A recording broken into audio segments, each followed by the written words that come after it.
Les biblistes nous laissent entendre que Matthieu, l'évangéliste, était un scribe. On retrouve dans sa construction de texte des parallèles avec l'écriture rabbinique qui imprégnait le corpus des écrits dans la société savante dans laquelle il a grandi. On voit la construction du chapitre 5 sur les béatitudes, les parallèles qui sont faits avec Moïse, Jésus qui donne son enseignement sur la montagne, les béatitudes qui sont mises en parallèle avec le don des 10 commandements par Moïse. Précédemment, chez Matthieu, après la naissance de Jésus, le récit décrit la fuite de Joseph, Marie et l'enfant en Égypte. Puis, le retour en terre juive, une fois la menace du roi Hérode disparue, à qui les rois mages étaient venus demander où se trouvait le roi des Juifs. Une histoire qui nous rappelle la fuite des Juifs d'Égypte dans le désert du Sinaï. Aucun autre évangéliste ne mentionne cette fuite. Elle est particulière à Matthieu.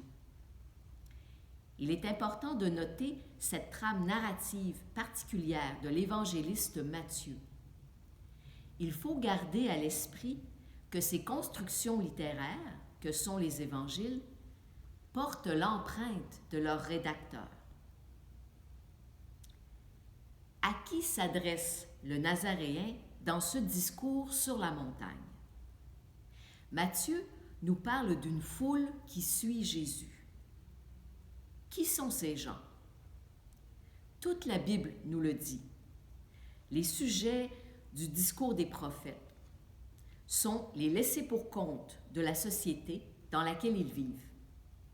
Georges Convert l'écrit dans son commentaire. Les foules sont composées de malades, de gens qui souffrent, de pauvres gens. La Galilée est occupée par Rome depuis près d'un siècle. Les impôts sont lourds, les soldats romains humilient le fier peuple de Dieu. Le texte des Béatitudes mentionne qui sont les destinataires de cet appel de Jésus sur la montagne. Les pauvres de souffle, les doux, les miséricordieux, les artisans de paix. Nous les avons sous nos yeux. Si l'on met ensemble toutes ces caractéristiques, nous pouvons construire un portrait de Jésus qui est assez ressemblant à celui que nous tissent les évangiles. Georges Convert écrit « Jésus n'a pas l'impudeur de dire à ces pauvres qu'ils sont heureux d'être pauvres.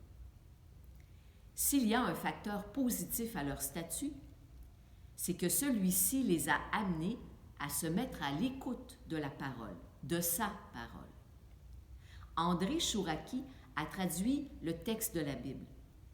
Dans le texte des Béatitudes de Matthieu, il a remplacé le mot « bonheur » par « en marche ».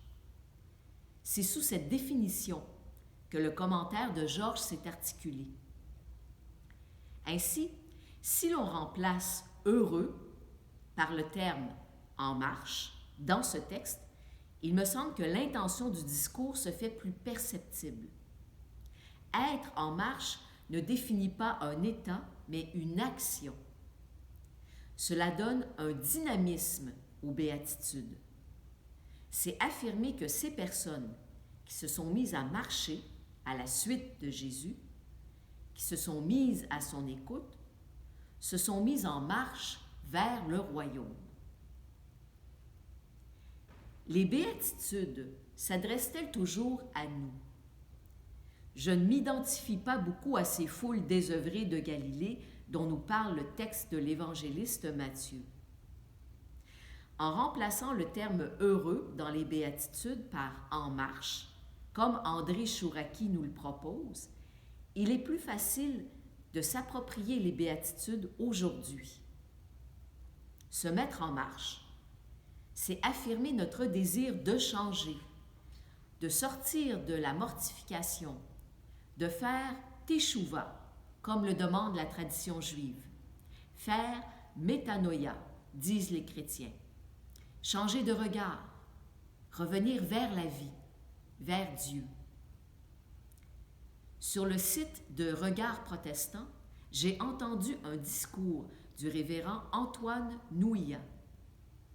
S'adressant aux chrétiens du 3e millénaire, le révérend Nouillat nous propose une lecture des béatitudes. Pour lui, Jésus y déconstruit ce qui est vu comme le bonheur dans notre société, la quête de plaisir éphémère, l'accumulation de biens et de richesses, la recherche de pouvoir, le désir éperdu de recevoir des autres une confirmation de soi. Alors que ce à quoi nous invitent ceux et celles qui sont en marche dans les béatitudes, c'est de sortir de ces sillons profondément tracés dans notre société pour se diriger vers d'autres chemins. Des chemins qui nous parlent de pauvreté du cœur, de compassion, de miséricorde, de justice, de sobriété et de partage.